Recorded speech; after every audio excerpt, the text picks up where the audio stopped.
ലൈവിലേക്ക് സ്വാഗതം. ഇന്നത്തെ വീഡിയോയിൽ എങ്ങനെയാണ് സ്മാർട്ട് വാച്ചുകളും ബാൻഡുകളും നമ്മളെ പറ്റിയുള്ള വിവരങ്ങൾ കണ്ടുപിടിക്കുന്നത് എന്ന് ഈ വീഡിയോയിലൂടെ പരിശോധിച്ചു നോക്കാം. ഇന്ന് വിപണിയിൽ കയ്യിൽ അണിഞ്ഞു നടക്കാവുന്ന ധാരാളം തരത്തിലുള്ള സ്മാർട്ട് വാച്ചുകളും ബാൻഡുകളും ഉണ്ട്. കേവലം ഫോണുമായി ബന്ധിപ്പിച്ചു വരുന്ന കോളുകളുടെയും മെസ്സേജുകളുടെയും നോട്ടിഫിക്കേഷൻസ് കാണാവുന്ന ഉപകരണങ്ങൾ എന്നിവയിൽ കവിഞ്ഞ് ഇവ ഇന്ന് ആക്റ്റീവ് ഫിറ്റ്നസ് ട്രാക്കറുകളാണ്.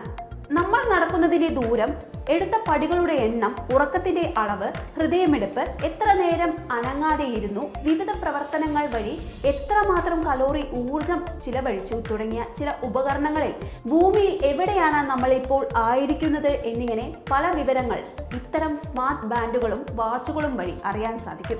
ഇത്തരം ഉപകരണങ്ങളിൽ അടിസ്ഥാനപരമായ ചില സെൻസറുകളുണ്ട്. പ്രധാനമായും ആക്സിലറോമീറ്റർ എന്ന സെൻസർ നമ്മുടെ ശരീര ചലനങ്ങളുടെ ദൂരവും ദിശയും അളക്കുന്നു.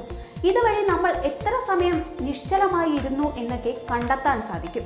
സ്മാർട്ട് വാച്ചുകൾ നമ്മുടെ ഉറക്കത്തെ നിരീക്ഷിക്കുന്നത് ആക്റ്റിഗ്രാഫി എന്ന വിദ്യ വഴിയാണ്. നമ്മൾ എത്ര നേരം ശരീരചലനമുള്ള പ്രവൃത്തികൾ ചെയ്തു, എത്ര സമയം അനങ്ങാതെ ഇരുന്നു എന്നിവയെ അടിസ്ഥാനമായാണ് ഇത് പ്രവർത്തിക്കുന്നത്.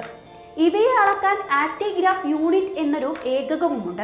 ചില സ്മാർട്ട് വാച്ചുകളിൽ ഗൈറോസ്കോപ്പ് എന്ന സെൻസറും വഴി ഓറിയന്റേഷനും റൊട്ടേഷനും നടക്കുന്നത് അളക്കാൻ സാധിക്കും.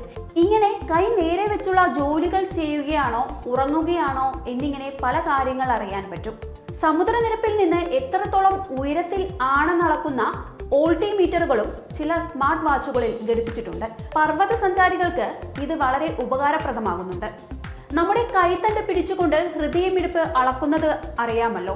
സ്മാർട്ട് വാച്ചുകൾ ഹൃദയമിടിപ്പ് അളക്കുന്നത് ചില ലൈറ്റ് സെൻസേഴ്സ് വെച്ചാണ്. നമ്മുടെ രക്തം ചുവന്ന നിറത്തിൽ കാണാൻ കാരണം അത് പച്ച പ്രകാശത്തെ സ്വീകരിക്കുകയും ചുവന്ന പ്രകാശത്തെ പ്രതിഫലിപ്പിക്കുകയും ചെയ്യുന്നത് വഴിയാണ്. സ്മാർട്ട് വാച്ചിന്റെ പിന്നിലുള്ള ഉപകരണം സ്ഥിരമായി പച്ച നിറത്തിലുള്ള ലൈറ്റ് പ്രകാശിപ്പിച്ചുകൊണ്ടിരിക്കും. കൈത്തണ്ടിലെ ധമനികളിലൂടെ രക്തം സഞ്ചരിക്കുമ്പോൾ അവ ഈ പച്ച പ്രകാശത്തെ സ്വീകരിക്കും. കൂടുതൽ രക്തസഞ്ചാരമുള്ളപ്പോൾ കൂടുതൽ പച്ച പ്രകാശം സ്വീകരിക്കപ്പെടുന്നു.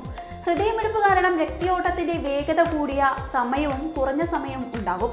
ഇതിന് ഇടയിൽ വരുന്ന സമയമാണ് ഒരു ഹൃദയമിടിപ്പിനെ എടുക്കുന്നത്. ഇങ്ങനെ നമ്മുടെ ഹൃദയമിടിപ്പ് അളക്കാൻ പറ്റും.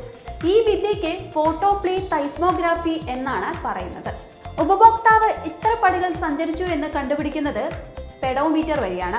ഇത് അളക്കുന്നത് ഉപഭോക്താവിന്റെ ശരീരചലനം വഴി സ്മാർട്ട് വാച്ചിന് വരുന്ന ചലനമാണ്. ഈ ഡാറ്റയെ അടിസ്ഥാനമാക്കി എത്രമാത്രം ദൂരം സഞ്ചരിച്ചു എന്ന് കണ്ടെത്താം.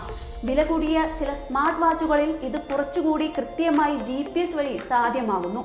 അവയിൽ ഉപഭോക്താവ് ഭൂമിയിൽ എവിടെയാണ് നിൽക്കുന്നത് എന്നും കണ്ടെത്താൻ സാധിക്കും. ഇങ്ങനെ വിവിധ സെൻസറുകൾ വഴി ശേഖരിക്കുന്ന ഡാറ്റയും ഉപഭോക്താവിന്റെ പ്രായം, പൊക്കം, ഭാരം, സെക്സ് എന്നിവ കൂടി ഉൾപ്പെടുത്തി ചില അൽഗോരിതങ്ങളുടെ സഹായത്തോടെ എത്രമാത്രം കലോറി ഊർജം ദിനംപ്രതി ചിലവഴിച്ചു എന്നും കണ്ടെത്താവുന്നതാണ്. സ്മാർട്ട് വാച്ചിലൂടെ ലഭിക്കുന്ന വിവരങ്ങൾ നമ്മൾക്ക് ഗൂഗിൾ ഫിറ്റ് പോലെയുള്ള ഇടങ്ങളിലോട്ട് ബന്ധിപ്പിച്ച് നമ്മുടെ ശരീരത്തിന്റെ ഫിറ്റ്നസിനെ പറ്റി ഒരു സ്ഥിര ധാരണ ഉണ്ടാക്കാവുന്നതാണ്. മുകളിൽ വിശദീകരിച്ച സെൻസറുകളൊക്കെയും താരതമ്യേന ലളിതവും ചെലവ് കുറഞ്ഞതുമാണ്.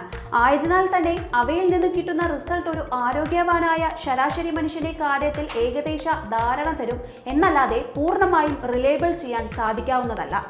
സ്മാർട്ട് വാച്ചുകളെയും ബാൻഡുകളെയും കുറിച്ചുള്ള ഈ വീഡിയോ നിങ്ങൾക്ക് ഇഷ്ടമായെങ്കിൽ വീഡിയോ ലൈക്ക് ചെയ്യാനും ഷെയർ ചെയ്യാനും സബ്സ്ക്രൈബ് ചെയ്യാനും മറക്കരുത്. അടുത്തൊരു വീഡിയോയുമായി നമുക്ക് വീണ്ടും കാണാം. നന്ദി, നമസ്കാരം. നാഷൻ ന്യൂസ് ലൈവ്, സത്യം, ചരിത്രം, വർത്തമാനം.